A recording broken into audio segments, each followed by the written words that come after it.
No, they wouldn't. Yes, of course they No, would. they wouldn't. Of course they would. Because why wouldn't they? There's no such thing That'd as be ridiculous. Palestine. Yes, there is. No, where does the word Palestine come from?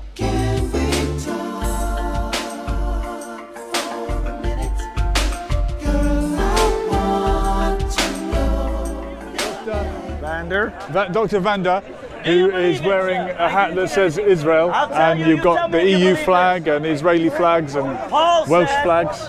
What's the message with all these flags? Well, flags are representative of nation states, which everybody's aware of. So those flags are indicative, for example, of the United Kingdom. Yes. So if you look in the back, that's the Union flag. That's the Union flag, and you've got the EU flag as well. Yeah, that's right, making a difference. Yeah, that's right. There's a difference between the European Union flag, which is this one, and the Union flag. Prove it to me. The EU flag. Which one's your favourite? Well, not this one, obviously. Why not? It's got 12 stars there. Okay. But why is the Union, sorry, the EU flag always having 12 stars, even if there are more than 12 members of the EU, at the moment 28? 12 of Israel? But that was designed by Roman Catholic Mr. Hertz, and he admits in his own writings that he got the inspiration from the Bible as a Roman Catholic, whereby the 12 stars are actually representative of Israel's 12 tribes. Right? So the EU is telling you that they're following the Roman Catholic ideas in politics and economics and business life. The Union flag, United Kingdom, follows a different tradition, more biblical, which is, for example, the cross of St. George, the cross of St. Andrews, and the cross of St. Patrick. So those crosses are telling you that in the United Kingdom, those separate nations are trying as hard as possible to become Christian in thinking. And to a large extent, Britain has been blessed by doing that. For example, United Kingdom, we've got hospitals. There's one behind us, St. Mary's in Pratt Street in London, St. Thomas, St. Peter's, etc. Cambridge University, Oxford University, St. Andrews. All these institutions for health and education were started by Christian men and women. They were not invented in isolation by secularists or humanists. So you respect the Christian ethos of the United Kingdom? Yes, and it should be even more told about so that this nation can be even more blessed by God in its what's the flag of Israel got to do with that? Well, Israel's flag is also to remember that those Christian countries, quote unquote, Great Britain, Ireland, Scotland, Northern Ireland, Britain, and England, are actually reflecting what Israel went through, which is that God blessed Israel, and we've been internally blessed because the gospel of Jesus Christ came from Israel. So, Israel, the land of Israel, or Israel, the state created in 1948? No, before you see them as the same thing?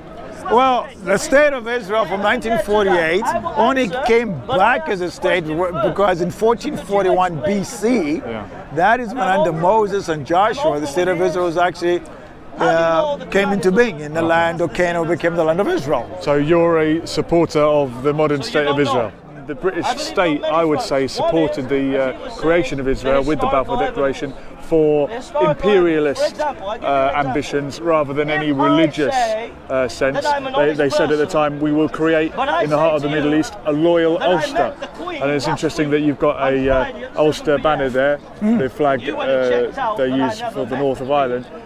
The British wanted loyal, not subjects, but Jewish Europeans in the Middle East would be beneficial for their imperial ambitions. Well, yeah, that's geopolitics, but just like putting Asians in Kenya and Uganda. Yeah, I know what happened. Loyal to the imperial colonialists. Yeah, I'm aware of that. But if you go back 300 years ago in British politics, all governments in Britain for 300 years have always supported the idea of a return to the Jews of their homeland of Israel. And the Balfour Declaration made it possible. And it's for religious reasons that you've been hoping this would happen? So what I'm saying well, in the 21st century, British politicians do not like the idea of supporting things for religious reasons.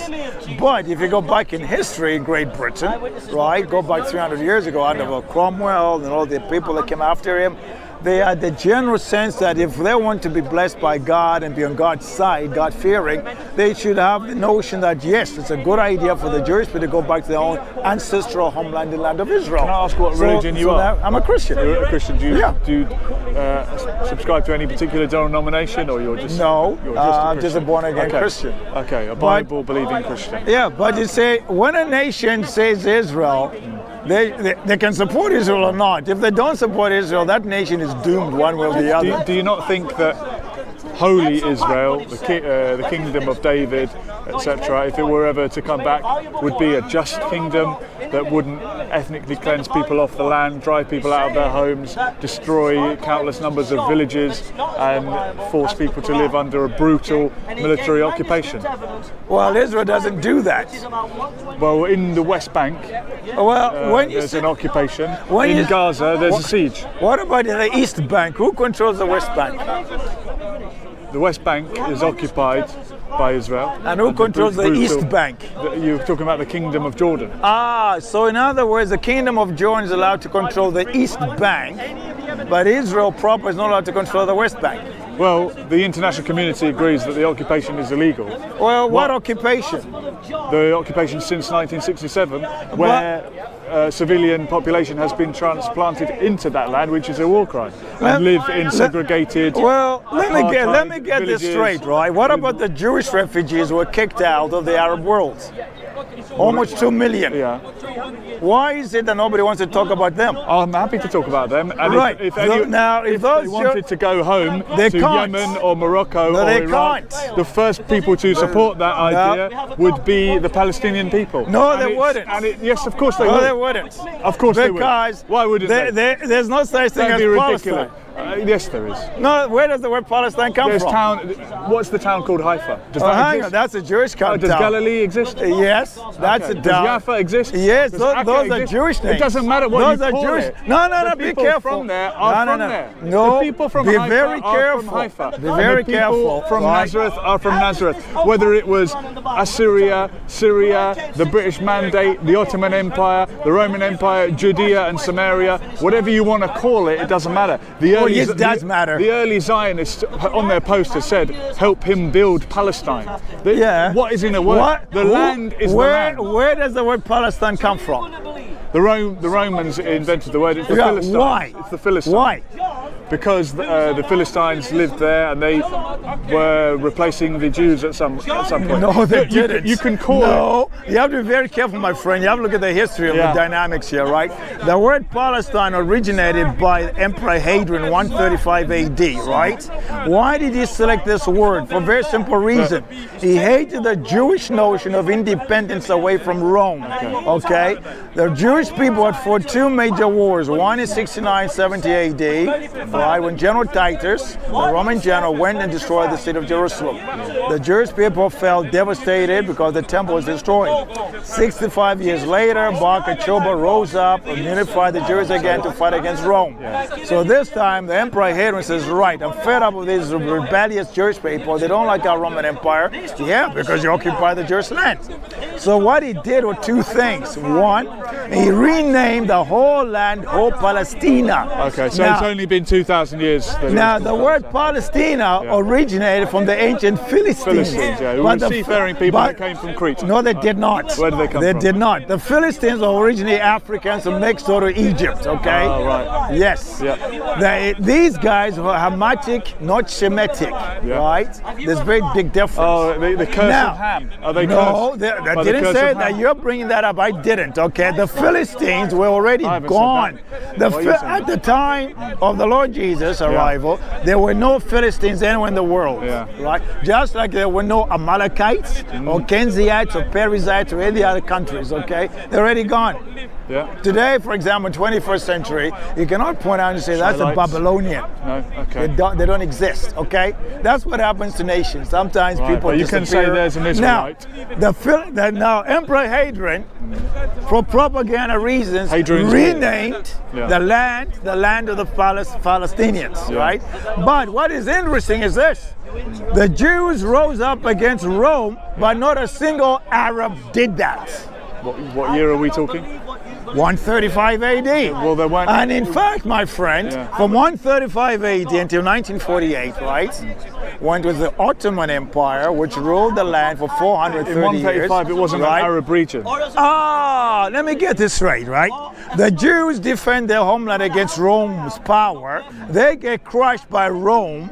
Rome renames their country Palestina. And what do they call Jerusalem? Aila Capitolina, after the city of Rome. So why is it there were no Palestinians, Arabs, who rose up against the might of Rome to say, get out of our country, what are you doing here in all those years? The Palestinians are only Arabs in the sense that they speak Arabic.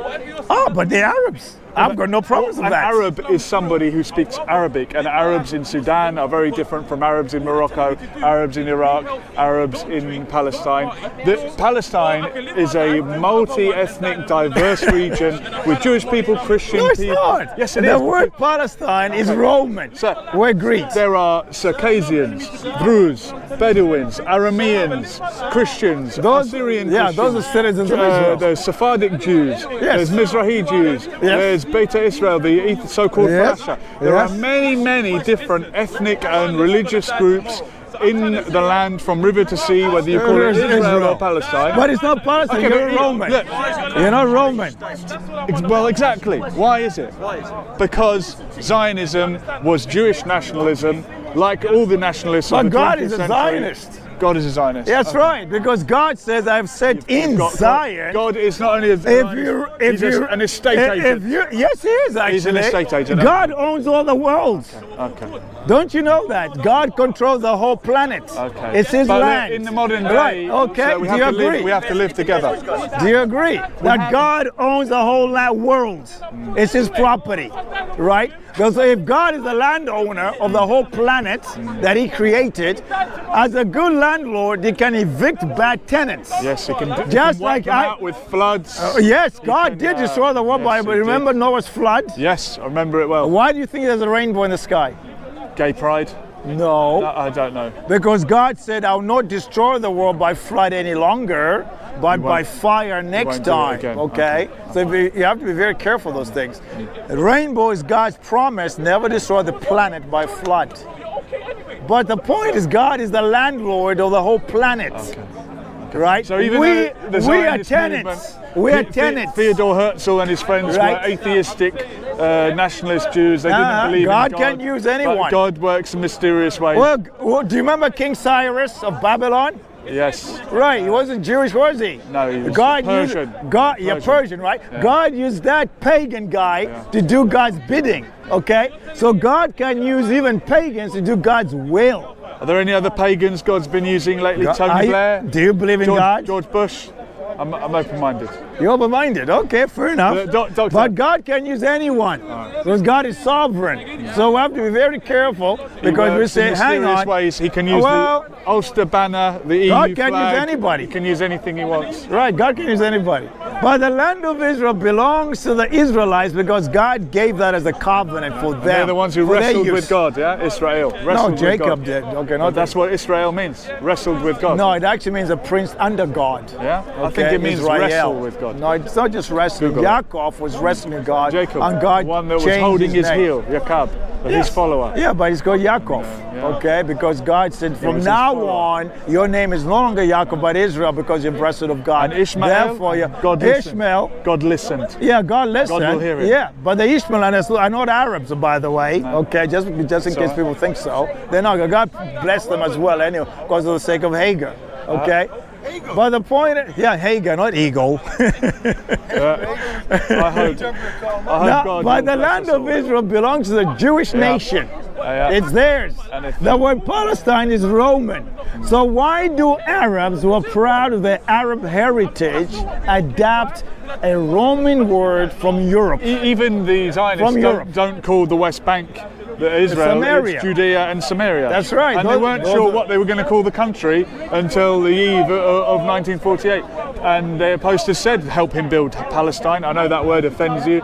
I don't have a problem with names. I want people to be able to live together as equals. Look, from Emperor Hadrian to 1948, right? Yeah. If you said Palestinian, you were talking about a Jew.